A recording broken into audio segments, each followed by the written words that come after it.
Hello, good afternoon all of you. आज के इस लेक्चर में हम बजट रेखा के बारे में पढ़ेंगे। ये हमारे लास्ट लेक्चर्स का ये एक कंटिन्यू पार्ट है।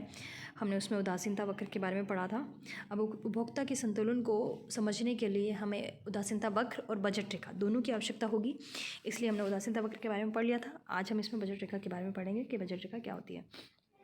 बजट रेखा दो वस्तुओं के उन सभी संयोगों का ग्राफीय निरूपण होता है जिन्हें उपभोक्ता दी गई कीमतों तथा अपनी आय को व्यय करके खरीद सकता है।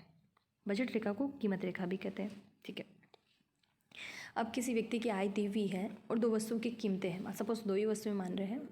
अब उन दोनों वस्तुओं की कीमतों को देखते हुए अपनी आय से वो मैक्सिमम उन दोनों की कितनी क्वांटिटी परचेज कर सकता है। ऐसे विभिन्न संयोगों को मिलाते हुए अपन एक जो लाइन ड्रॉ करेंगे वो बजट रेखा होती है। अब हम इसका चित्र में व्याख्या देख लेते हैं। ये एक डायग्राम है, अब इसमें देख रहे हो, ये इसमें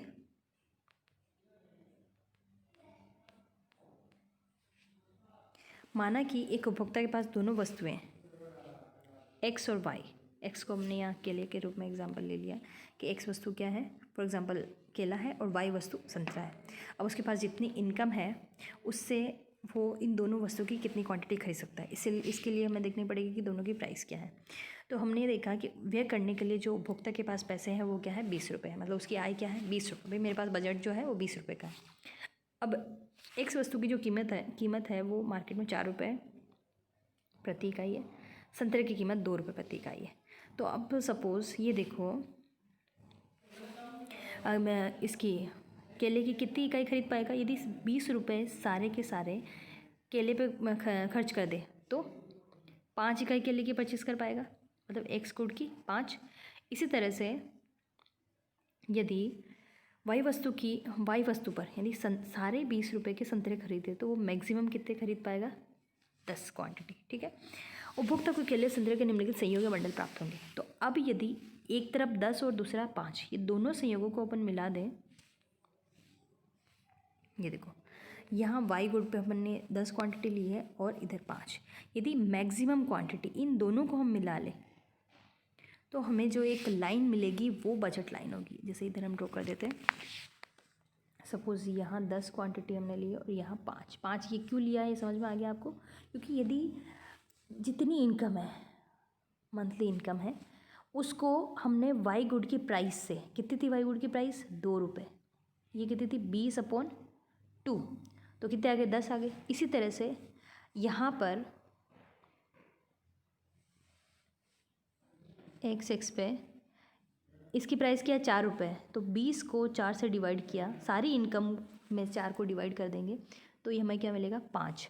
ठीक है, तो 5 इकाई एक्स गुड की खरीद सकता है मैक्सिमम। तो इस तरह से ये दो पॉइंट जो हमें मिले हैं इनको हम क्या लिख सकते हैं, M/PX भी लिख सकते हैं। जैसे M क्या है, उनकी बजट या आय 20, PX क्या है, प्राइस ऑफ एक्स, वो 4 है। तो मैक्सिमम कितनी खरीद सकते हैं अपन, 5 और इसकी 10। इन दोनों पॉइंट को B और L पॉइंट हमें मिले, इन दोनों पॉइंट को मिला दे। ऐसे बहुत सारे संयोग मिल सकते हैं कि इसकी 2 पॉइंट इसकी कम करें, इसकी ज़्यादा करें, तो ऐसे बहुत सारे इस लाइन पे संयोग मिलेंगे। उन सबको यदि हम मिला दें तो जो हमें रेखा मिलेगी वो बजट रेखा होगी या बजट लाइन होगी।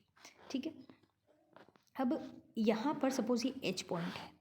अब H पॉइंट को अप्राप्य संयोग क्यों कहा है, क्योंकि व्यक्ति, भाई हम बोलते हैं ना, भाई ये मेरे बजट के बाहर है, भाई ये मेरे बजट में नहीं है, मेरे पास 20 ही रुपये हैं और इसकी प्राइस यदि लेगा, यदि 5 यूनिट ऑफ वाई और 4 यूनिट ऑफ एक्स, तो इसकी प्राइस कितने हो जाएंगे। जैसे हम एग्जांपल लिख लेते हैं, 4 × 4 16 रुपये तो एक्स के हो गए और 5 इसके हैं। 5 × 2 कितने हो गए, 10 रुपये। तो टोटल कितने रुपये चाहिए उसको, 26 रुपये चाहिए। H पॉइंट को खरीदने के लिए 26 रुपये चाहिए, लेकिन उसके पास तो 20 रुपये है, तो उसके लिए क्या हो गया, ये अप्राप्य संयोग हो गया। इसी तरह K पॉइंट की अपन बात करें, K पॉइंट भाई बजट में तो है, K पॉइंट बजट में नो डाउट, क्योंकि देखो 2 रुपये है, 4 रुपये इसके वाई के लगेंगे 2 रुपये के हिसाब से, और 2 इसके हैं तो 8 रुपये इसके लगेंगे, टोटल इसके 12 रुपये लगेंगे, लेकिन 8 रुपये अभी भी उसके पास सेव है। तो एक मैक्सिमम संतुष्टि के लिए या अधिकतम संतुष्टि के लिए उपभोक्ता इसको भी नहीं अचीव करना चाहेगा, वो चाहेगा कि उसके पास और पैसे तो वो और खरीद सकता है। तो वो उपभोक्ता संतुलन में हम इसको और अच्छे से एक्सप्लेन करेंगे। तो अभी फिलहाल हम ये देखेंगे कि जो इसके बाहर बजट रेखा के बाहर के पॉइंट होंगे वो सब क्या है, उसके लिए अप्राप्य होंगे, उसके बजट के बाहर होंगे। ये उसके बजट के अंदर है, इनको खरीद सकता है। तो ये एक बजट स्पेस हो गया पूरा। अब एक उपभोक्ता का जो बजट स्पेस है, मतलब किस किस वस्तुओं को वो खरीद सकता है, तो ये पूरा एरिया, ये पूरा बजट स्पेस है। इस लाइन के भी सारे पॉइंट्स को खरीद सकते हैं वो, इस लाइन पे जितने भी पॉइंट हो और इसके अंदर जितने भी पॉइंट्स हो उसको खरीदा जा सकता है। ठीक है, अब हम ये आपको समझ में आ गया ये पॉइंट क्या था। M/Px यहाँ क्यों लिखा है, जितनी उसकी इनकम है, सपोज 20, उसको अपन प्राइस से डिवाइड कर दें 5 रुपये से, तो सॉरी 4 रुपये थे, तो 5 ही यूनिट खरीद पा रहा है मैक्सिमम, उन्हीं पॉइंट को अपन ने मिलाया था, इसलिए इसको M/Px भी अपन लिख सकते हैं। अब आगे देखते हैं, पढ़ लेते हैं एक बार इसको भी। उपरोक्त वक्र में x अक्ष पर केले और y अक्ष पर संतरे की इकाई को हमने दर्शाया है। बिंदु L पर उपभोक्ता अपने समस्त आय को व्यय करके केले की अधिकतम 5 इकाइयाँ ही खरीद सकता है। ठीक है, इसके विपरीत बिंदु B पर उपभोक्ता अपनी समस्त आय को संतरे पर व्यय करके 10 इकाइयाँ खरीद सकता है, क्योंकि उसकी प्राइस क्या है, 2 रुपये, तो 20 रुपये में 10 इकाइयाँ आएगी। L और B के बीच ऐसे ही विभिन्न बिंदु, बहुत सारे बिंदु हो सकते हैं, इन सभी बिंदुओं को यदि हम मिला दें, मिलाने से एक सरल रेखा BL रेखा प्राप्त होगी, जिससे बजट रेखा या कीमत रेखा कहेंगे। ये BL रेखा, ठीक है, ये BL रेखा। बजट रेखा पर स्थित सभी बिंदु केले और संतरे के उन सभी मंडलों को दर्शाते हैं जिन्हें उपभोक्ता दोनों वस्तुओं की कीमतों पर अपनी समस्त आय को खर्च करके 20 रुपये को व्यय करके खरीद सकता है। जो के पॉइंट था उस पर समस्त आय खर्च नहीं हो रही थी। अब बजट लाइन की एक इक्वेशन है जो हम उपभोक्ता संतुलन को देखते समय हमें ये काम आएगी, इसलिए ध्यान में रखना है। ये दोनों शर्तें पूरी होनी चाहिए। इक्वेशन क्या है, price of X into quantity of X, X भी लिख सकते हैं, plus price of Y into quantity of Y equal to उसके बजट जितना 20 रुपये है, मतलब दोनों के मिलाकर उसके 20 रुपये खर्च होने चाहिए, जो हो जाने चाहिए दोनों पे। कितनी खरीद सकता है, तो इसकी कितनी थी, PX कितनी है, 4 रुपये इंटू क्वान्टिटी 5 खरीद ली अपन ने। ठीक है, इसमें वापस देख लो एक बार इसको, 4 into 5 plus 2 into 10 equal to 20 हो रहा है, 20। अब ज़्यादा हो रहा है, इसलिए हमें अब इसकी तो मैक्सिमम इकाई थी, तो हमें इस तरह से इसको डिवाइड करना है कि हम दोनों के बराबर करें, तो हमेशा ये बराबर ही होना चाहिए।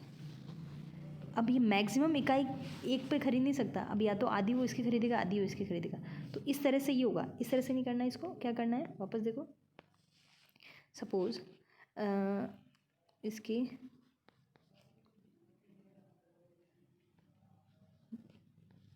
2 इकाई खरीदी तो कितने रुपए लगे, 8। ठीक है, एक्स की। तो दूसरा इक्वेशन प्लस, अब 12 रुपये बचे तो इसके 6 खरीद सकता है वो, तो प्राइस कितने हैं उसके, 2 रुपये, और 6 इकाई इसकी खरीद ली तो कितने हो गए, 12। ये हो गया बजट। तो ये एक इसी तरह का इक्वेशन हो गया कि इसकी 2 यूनिट एक्स की खरीदे और 6 यूनिट वाई की, तो उसका बजट भी पूरा हो जाएगा और इसकी इस तरह से इक्वेशन हमारी बन जाएगी। तो बजट लाइन की इक्वेशन ये है, ये हम इसको और एक्सप्लेन करेंगे जब उपभोक्ता का संतुलन पढ़ेंगे कि ये कंडीशन क्यों फुलफिल होनी चाहिए। अब हम इसकी स्लोप की बात करेंगे, बजट लाइन का स्लोप क्या होता है। जब भी हम स्लोप निकालते हैं तो हम क्या देखते हैं, लंब बटे आधार 20 बी, ठीक है, या इसको हम लिखें लंब बटे आधार। ठीक है, तो अब इसमें लंब क्या है,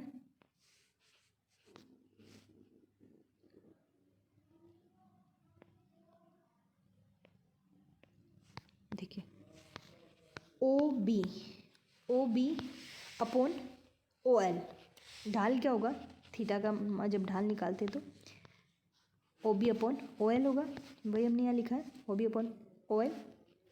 OB को अपन और क्या लिख सकते हैं, M/Py लिख सकते हैं। इसी तरह OL को हम M/Px भी लिख सकते हैं, तो वही यहाँ हमने लिखा है। तो ये क्या हो जाएगा, M/Py अपॉन M/Px। ठीक है, अब इसको अपन ऊपर लेके जाएंगे तो ये क्या हो जाएगा, Px अपॉन M से M कट गया तो ढाल क्या आ गया इसका, Px अपॉन Py। ठीक है, तो यदि कोई पूछे स्लोप बजट लाइन क्या होगा, Px अपॉन Py होगा। बजट रेखा में खिसकाव, इसमें किस तरह से परिवर्तन हो सकता है। ठीक है, अब हमने बजट रेखा देख ली। अब किस कारणों से बजट रेखा प्रभावित होती है, जिसके कारण इसमें परिवर्तन होता है।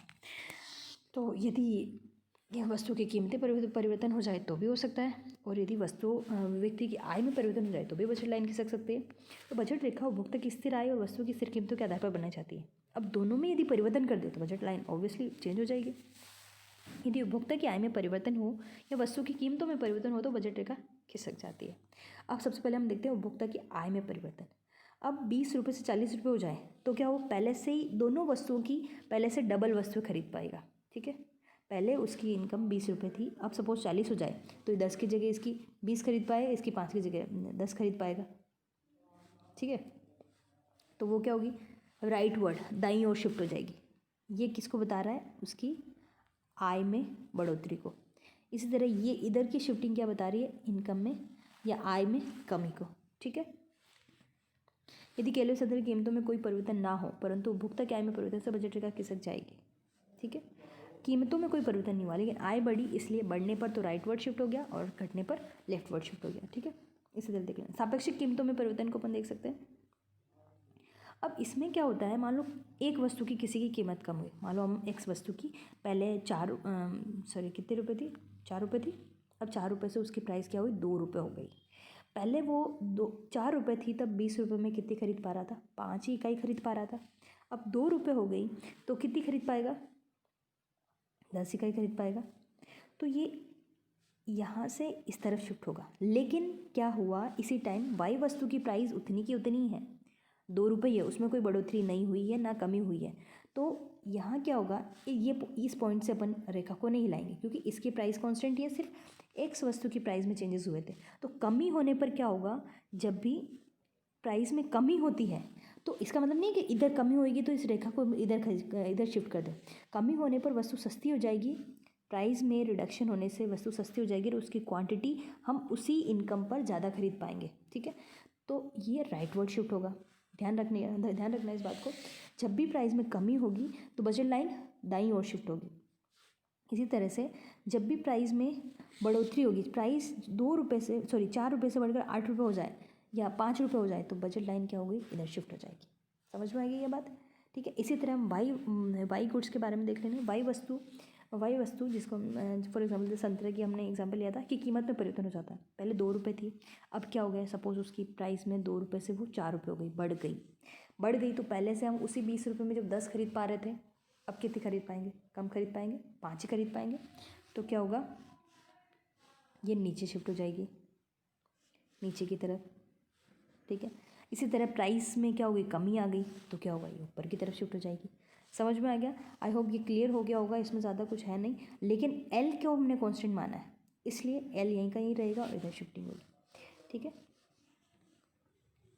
वहीं अगर वाई एक्स की अब देखो इस तरह से, ये थोड़ा एक्सप्लेनेशन भी लिखा है, आप इसको पढ़ लेना नहीं समझ में आए तो। और ये बजट लाइन अपनी पूरी हुई इस तरह से। अब हम नेक्स्ट सेक्शन में उपभोक्ता के संतुलन के बारे में पढ़ेंगे। उसके लिए आपको ज़रूरी है को आप बजट रेखा है और उदासीनता वक्र है, उससे आप पूर्णतः परिचित हो, इसलिए आप इसको पढ़ लेना, तभी आप नेक्स्ट लेक्चर समझ पाओगे। इसलिए थैंक यू, पढ़ते रहिए, स्वस्थ रहिए, धन्यवाद।